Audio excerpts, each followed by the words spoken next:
What's up, guys? It's Caliber here, And I'm Sarah. and today we were coming to talk about fish and fishing. It's gonna be fun. Yeah. Alright, so I'm gonna go ahead and say my part of it because my part's actually quite short. I've been fishing for about. Well, if we're going back to when I was younger, I've been fishing for years.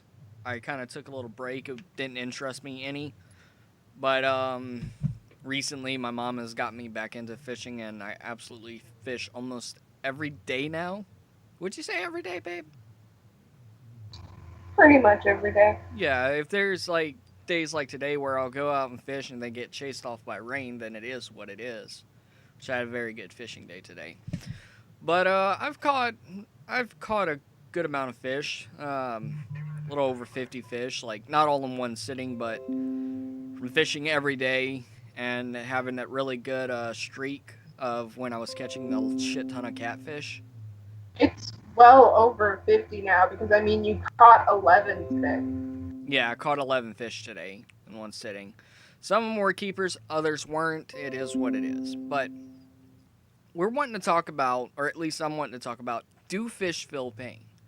Because I had seen a video that there was these activists and they were screaming and shouting at these two fishermen saying that fish feel pain, this isn't right, and so on and so forth. And I'm thinking to myself, well, science hasn't proved that they don't feel pain, but you can't also prove that they do feel pain. And I'm going to let Taro take over now. Yeah, okay. So this is from Science Daily, and there's some other things, I could cross-reference, but I really don't feel like it.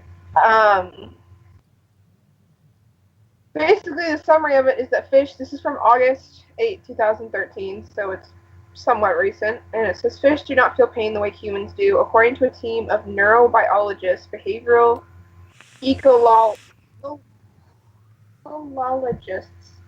Ignore my speech impediment. Okay. Um, and fishery scientists, the researchers conclude that fish do not have the neurophysiological capacity for conscious awareness of pain. And it goes further into it. Like, I thought about this before. Like, I keep reptiles and stuff like that, and as much as they acknowledge pain, they don't really react to it the same way. I had leopard geckos that lost their tails, and I had to wash it off, and they didn't flinch away from it or anything like that, and it didn't seem like it hurt at all. Recently, one of my snakes has like a bump on his nose, and if your nose was super swollen and someone poked it, you'd probably like flinch or whatever. And I was like poking at it to try and figure out if it was like a hard mass or a soft mass, and he was just sitting there. So maybe it was uncomfortable, maybe it wasn't. Um, but it's hard to tell from animals that give you little to no cues at all as to what they're feeling. So I'm going to continue down here.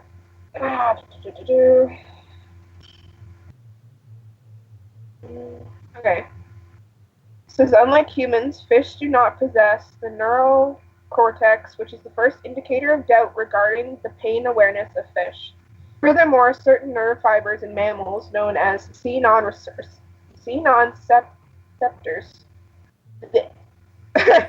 have been shown to be involved in the sensation of intense experiences of pain. All primal cardiologist fish subject to the study, such as sharks and ray, show a complete lack of these fibers, and all bony fish, which include common types of fish such as carp and trout, very rarely have them. In this respect, the physiological prerequisites for conscious experience of pain are hardly developed in fish. However, bony fish certainly possess simple neuroceptors, and they, of course, do show reactions to injuries and other interventions, but it is not known whether it's perceived as pain. And another thing is, when you pull up a fish, it's like flopping around and stuff like that. When a fish gets hooked, some of them don't even react, but a few of them will like struggle away from it. The same thing happens if you grab a fish. Like, I used to have betas when I was a kid, and I would like scoop them, and they freaked out the same as a bigger fish in like a river would if you hooked it. But obviously, if you're just scooping it up into your hand, there's still water in there. They're not so much freaking out because they're in pain as much as just their surrounding has changed. And I think that's why they freak out when they're on a hook, because a lot of them when they actually get hooked, they're not really freaking out about the hook in their face as much as the fact that they're being moved very quickly towards shore. Yeah. So, from that conclusion, what would you say the actual answer is? So obviously, because you, you poke a dog too hard and it yelps, it gives an obvious sign of. And then if you autopsy a dog, you can see in its brain the neuroceptors, and you can also see the nerve fiber endings in a dog. And you put two and two together and go, it can feel pain because it gives us verbal confirmation as well as the fact that it has all the physical prerequisites to say that it can feel pain. Now, when it comes to fish, they obviously can't really give us any kind of responses. They don't make a lot of noise. Their actions are kind of instinct based and not really circumstantial based. Um, and when you autopsy them, obviously they are missing the neurotransmitters as well as the most of the nerve fibers. So as much as it can't be confirmed that they don't feel pain, it's also very unlikely and not confirmed that they do feel pain. And I'm coming from someone who loves animals. I like before I knew what shitty people PETA was, I was behind them 110%. Like, you're talking to someone who won't go into a PetSmart or a Petco and even so much as look at the animals because I refuse to support them in any way, shape, or form. Like, you're talking to someone who's pretty much every single animal in my house is a rescue or a rehomed animal. Like, I care about animals, but there isn't enough scientific evidence to say that fish do feel pain at all. None at all. Yeah. But So, it can't be disproven, but it also can't be proven.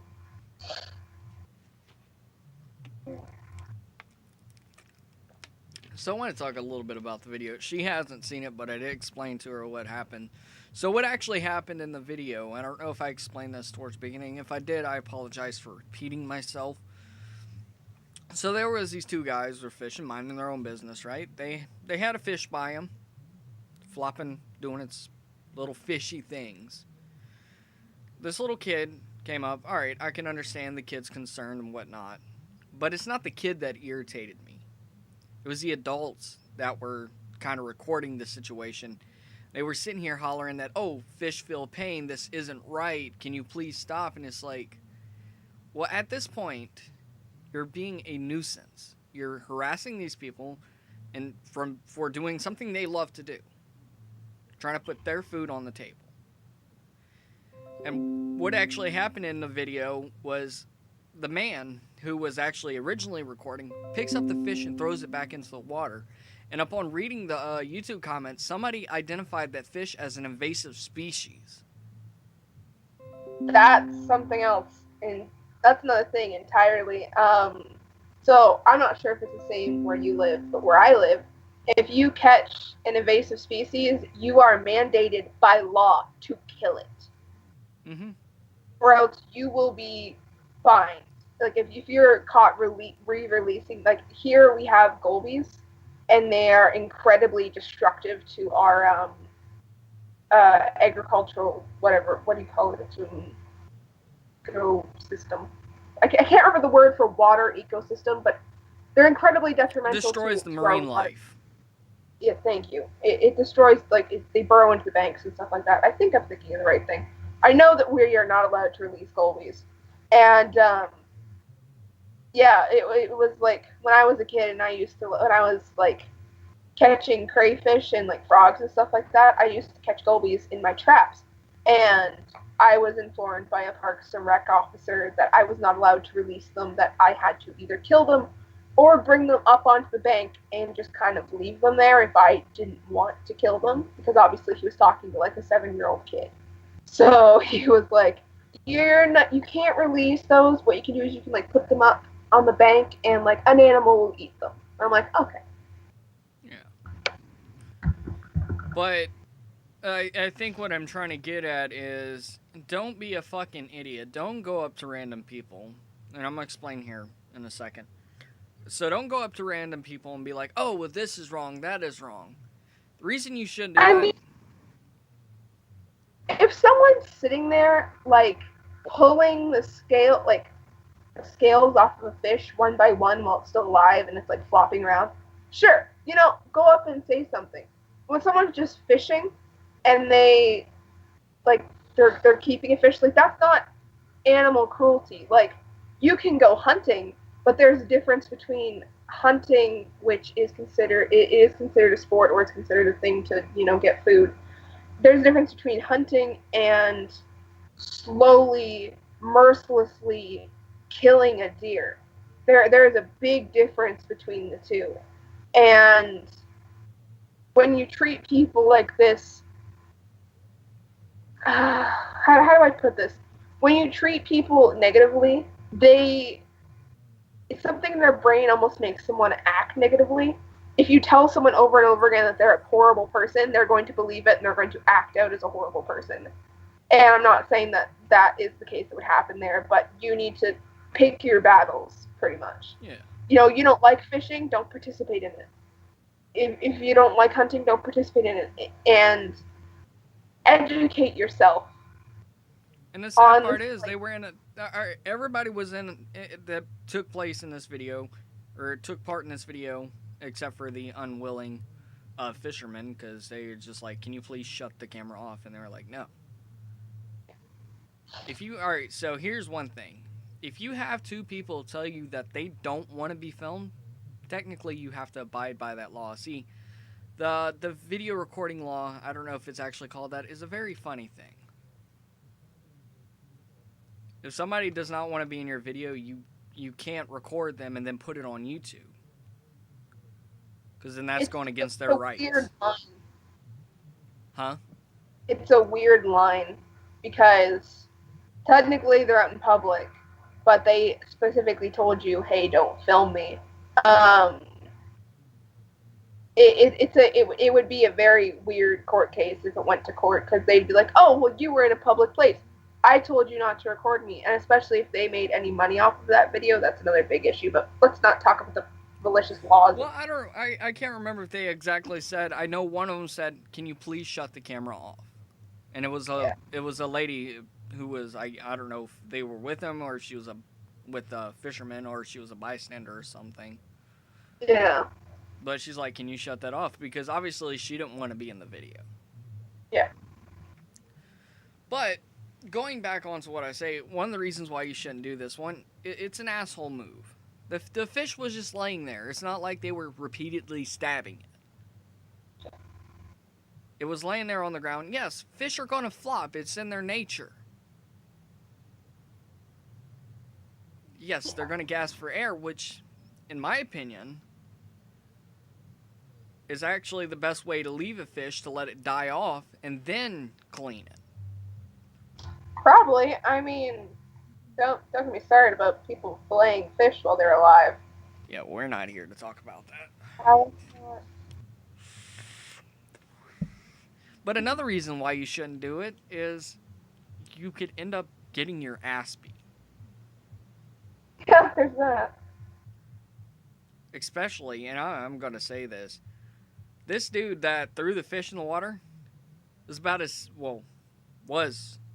he's about as skinny as Lucas was. Oh, yeah. And one of the fishermen was like 3 times his size. Yeah, that's not really a good idea. Luckily, what I applaud is some of the other bystanders who were appalled at the fact that they did this. They actually had one guy come up and was like, "Dude, that's not right. They're doing something they love. They're not hurting anybody." And you're also setting a bad example for your children. Thinking it's okay to go up to people and be like, "Oh, this isn't right." Because you know something? And somebody actually made this comment in the comment section. They're going to end up going up to a person who doesn't give a shit, and the child's going to get punched. Yeah, pretty much. Never really want to involve your kids in something like that. No, it's one... Alright, I can understand you care about animals, this, that, and the other. But most fish, as it stands, if they're overpopulated, that means they're invasive. Not technically. An invasive species is something that was brought from somewhere else, but I get what you mean. They're a nuisance if there's too many of them. Okay, a nuisance. But this fish was an invasive species. Yeah. Just like down here, we're gonna go back to hunting real quick. Most places they don't really. Most places have a thing to where you can hog hunt. Why? Mhm. Because they're a nuisance. Yeah. They're a nuisance and they're dangerous. Yeah, same with alligators. A lot of places. I mean, you have to have tags for all this stuff. Well, here's the thing. So, and this is my thing. So, I love animals and I've been a vegetarian and all this lovely stuff. I'm an avid hunter, which I know is a big contradiction to most people, but hear me out. So, the problem is the generations before us eliminated pretty much all the predators because we are the apex predator. So, you look at all of these predators, and most of them are endangered. There isn't a lot of them left. So, if you look up here in Canada, the reason that there are tags for hunting and that there are only so many tags for hunting season is because they do a estimated survey on how many of these animals are in this area, and they have the amount they want it brought down to because we don't have any predators left to do it for us. And pretty much, if you don't control the population of certain animals, they will overrun you. And I don't mean that in a, oh, the animals are going to kill us all. If you let deer overpopulate, they're going to eat all the vegetation, they're going to get sick. And then they're going to spread that sickness throughout their area that they live in. Or there's going to be so many of them that they're going to end up running across the roads more because they don't have enough space. So they're going to be trying to find new space and new territory, which means they're going to be crossing dangerous roads, which are going to cause car crashes, which are going to mangle the deer, giving them a very slow death, and also potentially hurting people. And that's what people don't seem to realize. Same thing goes with hogs, is that if you let that population will just kill people and things because they are a very violent herbivore. I don't think they're a herbivore. Are they an omnivore? I think they're an omnivore. I'm not sure. I don't know what they are. But it's another example is things that we've done. If you put a goldfish in a pond, that goldfish will multiply until there is nothing but a goldfish, until it's nothing but a goldfish pond. That's why you're not supposed to release them. Same thing that happened in the forest in, where is it, Florida? Like, there was that snake conservation area that got destroyed. Now there is 60,000 reticulated pythons in a forest. Yeah. I love snakes, but they can't all be in there, and I don't really like the way they go about it, where you get a certain amount of money if you bring in this size of snake. But regardless, we made mistakes, and now we have to fix them. But we can't fix them, so now we have to maintain order. And I've been hunting, and it's not a horrible experience if you're a decent human being and you don't torture these animals. Also, it helps if you're a decent shot too. It helps if you're a decent shot, yeah. I mean, from what you told me, you're really good with a crossbow. Is it crossbow? It's a regular bow. Oh, regular bow compound. Yeah, my aim is great, but my drawback sucks. Yeah, don't feel bad. my drawback sucks too. But so going back to the video, because we just completely skidded all over the place. But it kind of helps out to our argument that there's a lot of invasive species out there, fish and mammals. And if we don't, would the term be eradicate? Control the population. Bad shit will happen. Eradicate means to remove all. I mean, all invasive species that don't belong in certain areas, like Canadians really shouldn't have gobies up here. Sure, eradicate those, but Yeah. maintain your indigenous species and control the population so they don't throw the entire ecosystem out of whack. So like down here, so we have something that, and it's probably called something different up here, but it's pretty much the game warden. We all know that general term. Ours is called wildlife and fisheries, and they actually recommend you, if you catch an alligator gar, because it is an invasive species, or not invasive, but a nuisance, they want you to kill it. Yeah. They don't want you to release it back out there, because one, it's killing the fish population. Two, when an alligator gar gets in the area, fish stop biting. So they want you to remove these. And I heard alligator gar is actually pretty good eating, so there's that. But at the end of towards like the middle portion, towards the middle portion to end of the video, one of the fishermen called the police. He's like, "What are you calling the police for? Me saving a fish?" Well, technically you broke a law, because once you actually pull a fish out and it's in your possession, it becomes your property. Yeah. So it's technically theft. Huh? Technically, what would that be theft, or would that be, I don't know what that would be. It's a gray area. Whatever. But it's still illegal no matter what. Mm-hmm. Say this man doesn't make enough money to go to the grocery store, and I've seen it happen before. Didn't get enough money that week, so they're trying anything to get food on the table. And if he's able to catch fish and you're sitting there throwing his fish back, well, guess what? You're starving a family. Good point. It's fucked up. Don't be. It is. Go ahead. So, if someone's not like torturing an animal, just stay out of it. It's not your business. They're just fishing. It's legal. It's not like they're ripping the ears off a rabbit. Oh, my rabbit. Sorry. Bad analogy. I have a bunny. Bad analogy. Alright, go ahead and finish talking. Yeah. Alright, so the point being, don't be a dickhead. If you see somebody fishing, just let them fish. Because, I mean, for all you know, they could be catching and releasing, which, in that case, if they were doing that, they should have had a cooler or something to put the fish in to keep them alive. But I think the way they were doing it, thing is, though, if they were catching and releasing and they pulled up an invasive species, they could have just had to do what I had to do, which was pull it up and had to keep it there because they weren't legally allowed to release it. Yeah. Like when I used to catch little fish in my crayfish traps, I used to let all the little fish go and just keep the crayfish. But I couldn't let the gobies go.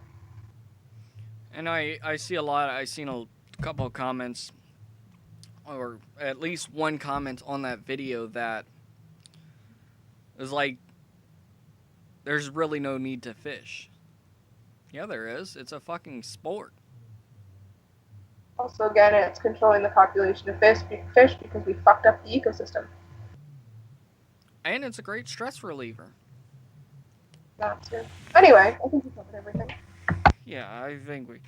Point blank, don't be an asshole. Mind your own business. If you see something you don't like fishing, you don't have to look at it. Point blank. Anyways, guys, if you enjoyed the video, leave a like down below. Don't forget to comment and subscribe. Don't forget to subscribe to TerraStorm over there. Anyways, guys, this is TerraStorm and Caliber signing out.